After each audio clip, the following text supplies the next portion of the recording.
Carl's Mustang, and here's another review of a car on the Crew 2, the Expo R Alpine Grand Prix Edition. Now, this basically looks like the Expo R, just with slicks on it, and with 6 more perf level added onto it. Because normally, I mean, it's kind of hard to tell what this thing is. Like, I have the Motor Pass version, but go ahead and buy this version now. As you can see, it's 671,000 crew credits, which is probably around roughly 7,000, or not crew credits. I keep on saying crew credits. Bucks.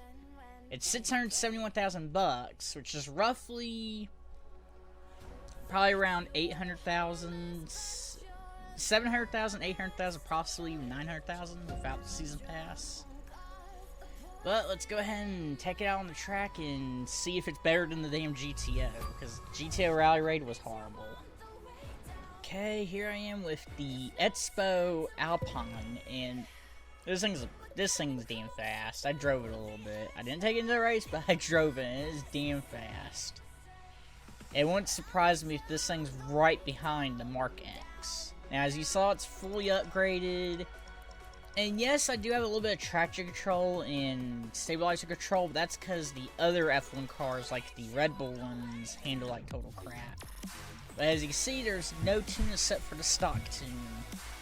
Oh, if you want to see the Motor Pass one, this is the Motor Pass one. It's basically that on steroids when it comes to level and when it comes to looks. But this is the one you can normally buy without having to buy the Motor Pass.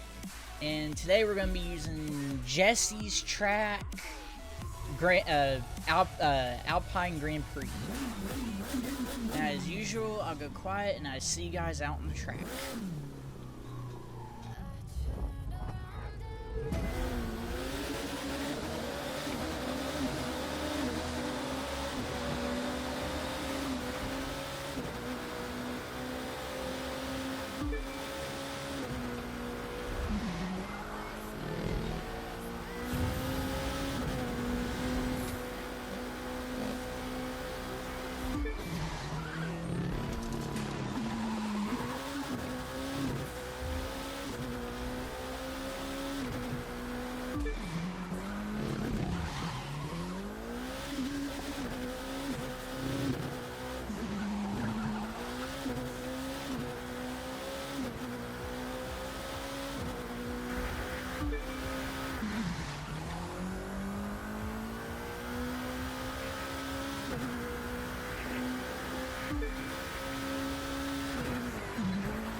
Now on to my thoughts.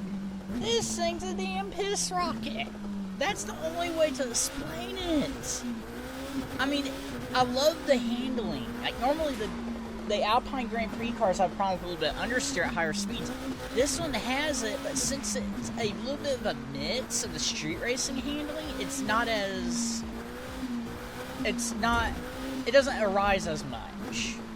And this thing's acceleration is just bonkers. I mean, look at that. I mean, it just shoots up the speed in a matter of seconds. I think this might become one of the best F1 cars in the game.